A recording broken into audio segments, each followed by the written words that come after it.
ಮಾನ್ಯ ಅಧ್ಯಕ್ಷರೇ, 2024ನೇ ಸಾಲಿನ ಗ್ರಾಮೀಣ ಅಭಿವೃದ್ಧಿ ಮತ್ತು ಪಂಚಾಯತ್ ರಾಜ್ ವಿಶ್ವವಿದ್ಯಾಲಯ ತಿದ್ದುಪಡಿ ವಿಧೇಯಕವನ್ನು ಮಂಡಿಸಲು ಅನುಮತಿ ಕೋರುತ್ತಿದ್ದೇನೆ.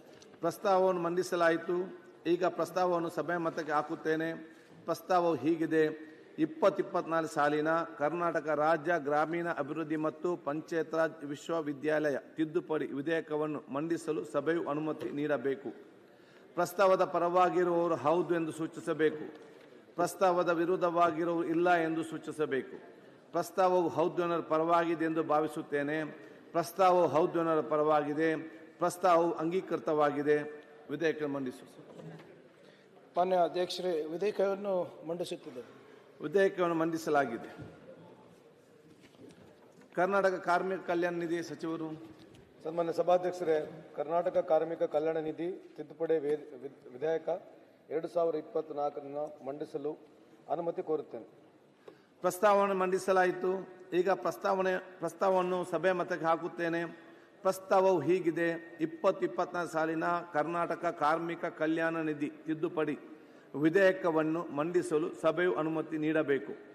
ಪ್ರಸ್ತಾವದ ಪರವಾಗಿರುವವರು ಹೌದು ಎಂದು ಸೂಚಿಸಬೇಕು. ಪ್ರಸ್ತಾವದ ವಿರೋಧವಾಗಿರುವವರು ಇಲ್ಲ ಎಂದು ಸೂಚಿಸಬೇಕು.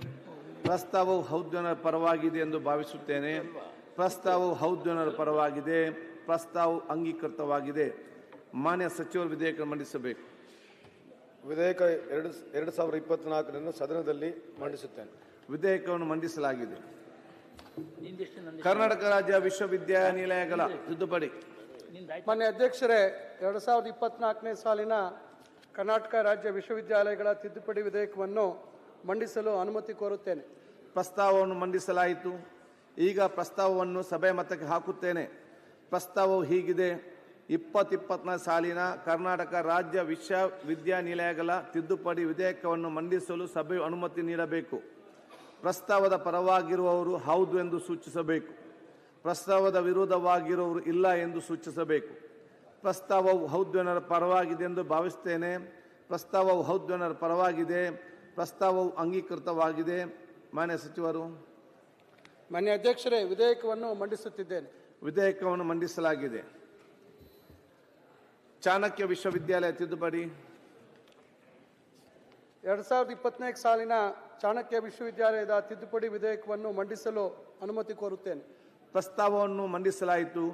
ಈಗ ಪ್ರಸ್ತಾವವನ್ನು ಸಭೆ ಮತಕ್ಕೆ ಹಾಕುತ್ತೇನೆ. ಪ್ರಸ್ತಾವವು ಹೀಗಿದೆ: 2024 ಸಾಲಿನ ಕರ್ನಾಟಕ 2024 ಸಾಲಿನ ಚಾಣಕ್ಯ ವಿಶ್ವವಿದ್ಯಾಲಯ ತಿದ್ದುಪಡಿ ವಿಧೇಯಕವನ್ನು ಮಂಡಿಸಲು ಸಭೆಯು ಅನುಮತಿ ನೀಡಬೇಕು. ಪ್ರಸ್ತಾವದ ಪರವಾಗಿರುವವರು ಹೌದು ಎಂದು ಸೂಚಿಸಬೇಕು. ಪ್ರಸ್ತಾವದ ವಿರೋಧವಾಗಿರುವ ಇಲ್ಲ ಎಂದು ಸೂಚಿಸಬೇಕು. ಪ್ರಸ್ತಾವವು ಹೌದು ಜನರ ಪರವಾಗಿದೆ ಎಂದು ಭಾವಿಸುತ್ತೇನೆ. ಪ್ರಸ್ತಾವವು ಹೌದು ಜನರ ಪರವಾಗಿದೆ. ಪ್ರಸ್ತಾವವು ಅಂಗೀಕೃತವಾಗಿದೆ. ಮಾನ್ಯ ಸಚಿವರು. ಮಾನ್ಯ ಅಧ್ಯಕ್ಷರೇ, ವಿಧೇಯಕವನ್ನು ಮಂಡಿಸುತ್ತಿದ್ದೇನೆ. ವಿಧೇಯಕವನ್ನು ಮಂಡಿಸಲಾಗಿದೆ. ಕರ್ನಾಟಕ ಅಂತರ್ಜಲ ಅಭಿವೃದ್ಧಿ ಮತ್ತು ನಿರ್ವಹಣೆಯ ವಿನಿಯಮನ ಹಾಗೂ ನಿಯಂತ್ರಣ ತಿದ್ದುಪಡಿ. ಮಾನ್ಯ ಅಧ್ಯಕ್ಷರೇ, NS ಬೋಸರಾಜು ಸಣ್ಣ ನೀರಾವರಿ ವಿಜ್ಞಾನ ಮತ್ತು ತಂತ್ರಜ್ಞಾನ ಸಚಿವರು ಅವರ ಪರವಾಗಿ 2024ನೇ ಸಾಲಿನ ಕರ್ನಾಟಕ ಅಂತರ್ಜಲ ಅಭಿವೃದ್ಧಿ ಮತ್ತು ನಿರ್ವಹಣೆಯ ವಿನಿಮಯ ಹಾಗೂ ನಿಯಂತ್ರಣ ತಿದ್ದುಪಡಿ ವಿಧೇಯಕವನ್ನು ಮಂಡಿಸಲು ಅನುಮತಿ ಕೋರುತ್ತೇನೆ. ಪ್ರಸ್ತಾವವನ್ನು ಮಂಡಿಸಲಾಯಿತು. ಈಗ ಪ್ರಸ್ತಾವವನ್ನು ಸಭೆ ಮತಕ್ಕೆ ಹಾಕುತ್ತೇನೆ. ಪ್ರಸ್ತಾವವು ಹೀಗಿದೆ: 2024ನೇ ಸಾಲಿನ ಕರ್ನಾಟಕ ಅಂತರ್ಜಲ ಅಭಿವೃದ್ಧಿ ಮತ್ತು ನಿರ್ವಹಣೆಯ ವಿನಿಯಮನ ಹಾಗೂ ನಿಯಂತ್ರಣ ತಿದ್ದುಪಡಿ ವಿಧೇಯಕವನ್ನು ಮಂಡಿಸಲು ಸಭೆಯು ಅನುಮತಿ ನೀಡಬೇಕು. ಪ್ರಸ್ತಾವದ ಪರವಾಗಿರುವವರು ಹೌದು ಎಂದು ಸೂಚಿಸಬೇಕು. ಪ್ರಸ್ತಾವದ ವಿರೋಧವಾಗಿರುವ ಇಲ್ಲ ಎಂದು ಸೂಚಿಸಬೇಕು. ಪ್ರಸ್ತಾವವು ಹೌದು ಜನರ ಪರವಾಗಿದೆ ಎಂದು ಭಾವಿಸುತ್ತೇನೆ. ಪ್ರಸ್ತಾವವು ಹೌದು ಜನರ ಪರವಾಗಿದೆ. ಪ್ರಸ್ತಾವವು ಅಂಗೀಕೃತವಾಗಿದೆ. ಮಾನ್ಯ ಸಚಿವರು ಮಂಡಿಸುತ್ತಿದ್ದೇನೆ. ವಿಧೇಯಕವನ್ನು ಮಂಡಿಸಲಾಗಿದೆ. ಈಗ ಪ್ರಶ್ನೋತ್ತರ.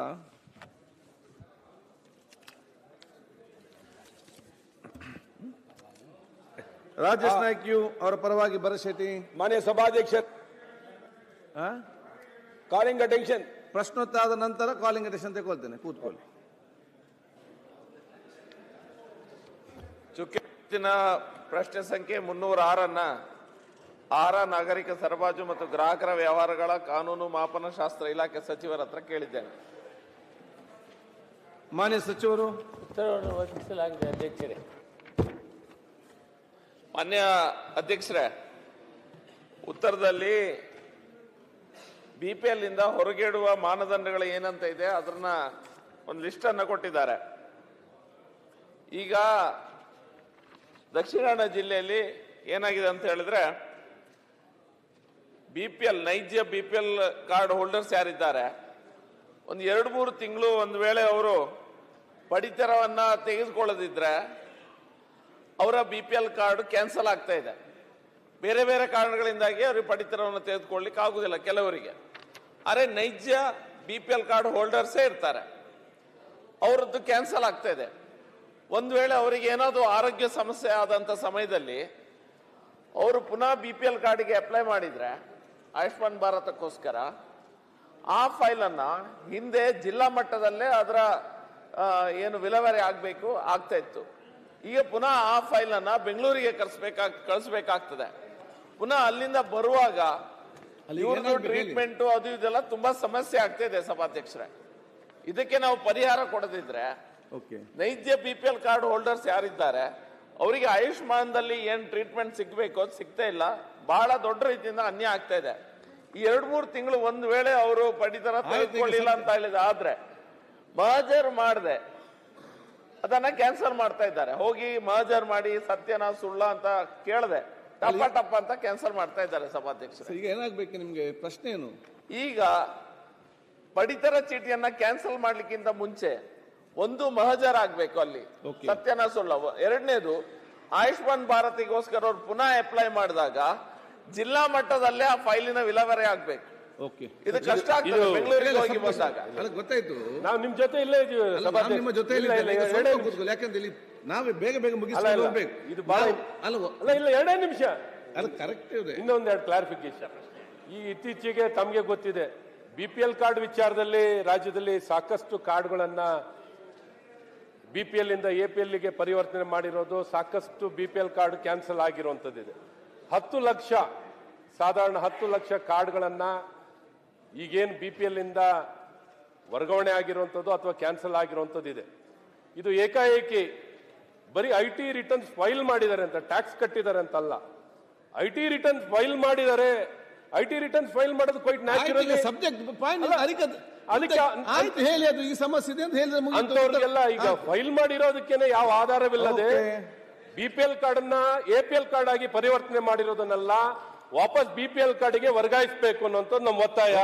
ಹಾಗಾಗಿ ಸನ್ಮಾನ್ಯ ಆಹಾರ ಸಚಿವರೇ, ಅವರು ಉತ್ತರ ಕೊಡ್ತಾರೆ. ನಗರ ಭಾಗದಲ್ಲಂತೂ BPL ಕಾರ್ಡ್ ಪೆನೆಂಟ್ರೇಷನ್ 50%. ಅವ್ರು ಹೇಳ್ತಾರೆ. ಈಗ ನಿಮ್ಗೆ ಏನಾಗ್ಬೇಕು? BPL ಕಾರ್ಡ್ ಕ್ಯಾನ್ಸಲ್ ಆದದ್ದು ಮತ್ತೆ ಅದು ಪುನಃ ಆಗ್ಬೇಕು, ರೆಸ್ಟೋರ್ ಮಾಡಬೇಕು. ಓಕೆ. ಮಾನ್ಯ ಅಧ್ಯಕ್ಷರೇ, ಈಗ ಒಂದು ಸರ್ಕಾರಿ ನೌಕರರು, ಎರಡನೇದು 1,20,000 ರೂಪಾಯಿ ಆದಾಯ ಇರೋರು ಬಿಟ್ಟು ಎಲ್ಲರ ಕಾರ್ಡು ಕೂಡ ರೆಸ್ಟೋರ್ ಆಗಿದೆ. ವಿಶೇಷವಾಗಿ BPL ಕಾರ್ಡ್ ಬಗ್ಗೆ ಮಾನ್ಯ ಸದಸ್ಯರು ಹೇಳಿ, BPL ಕಾರ್ಡ್ ಯಾರಿಗೂ ಯಾವ ಥರವಾದ ತೊಂದರೆನೂ ಇಲ್ಲ. ಇನ್ನೂ 20% APL ಕಾರ್ಡ್ ಅವರು BPLನಲ್ಲಿ ಇದ್ದಾರೆ. ಅವ್ರನ್ನ ಕೇಳೋ ಪ್ರಯತ್ನ ಮಾಡ್ತಾ ಇದ್ದೀನಿ. ಅದಕ್ಕೆ ಸ್ವಲ್ಪ ಗೊಂದಲ ಆಗಿದೆ, ನಿಧಾನವಾಗಿ ಸರಿ ಮಾಡ್ತೀನಿ. ಆದರೆ ಇನ್ನೊಂದು ವಿಷಯ ಕೇಳಿದ್ರು, ಆರೋಗ್ಯಕ್ಕೆ ಸಂಬಂಧಪಟ್ಟಂಗೆ ನೇರವಾಗಿ ಲಾಗಿನ್ಗೆ ಆರೋಗ್ಯಕ್ಕೆ ಸಂಬಂಧಪಟ್ಟಂಥ ಒಂದು ಅವರು ಅರ್ಜಿಯನ್ನು ಹಾಕಿದರೆ ತಕ್ಷಣ JD ಆಗಲಿ DD ಆಗಲಿ ಜಿಲ್ಲಾ ಮಟ್ಟದಲ್ಲಿ ಅವರೇ ವಿತರಣೆ ಮಾಡ್ತಾರೆ. ಅದಕ್ಕೆ ಬೆಂಗಳೂರಿಗೆ ಅಥವಾ ಕಮಿಷನರ್ಗೆ ಬರೋ ಅವಶ್ಯಕತೆ ಇಲ್ಲ.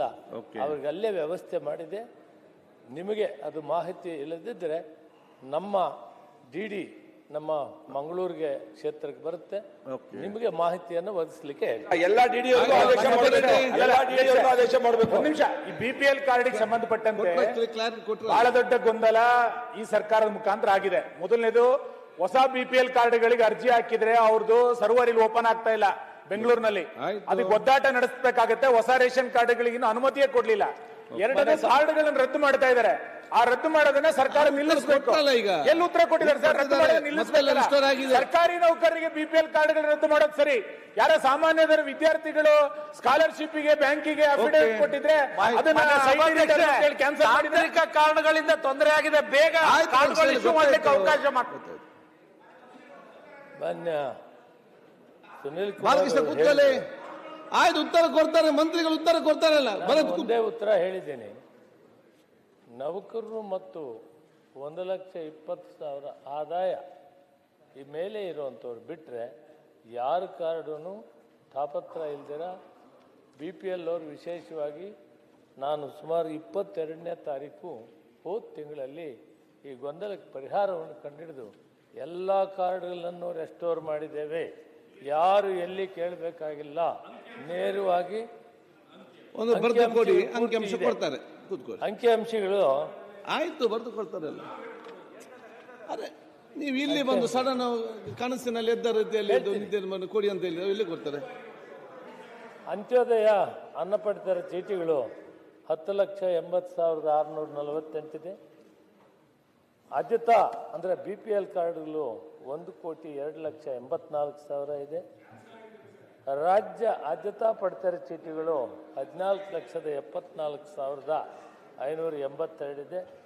ಒಟ್ಟು ಆದ್ಯತಾ ಅಂದರೆ BPL ಕಾರ್ಡ್ಗಳು ಒಟ್ಟು 1,20,000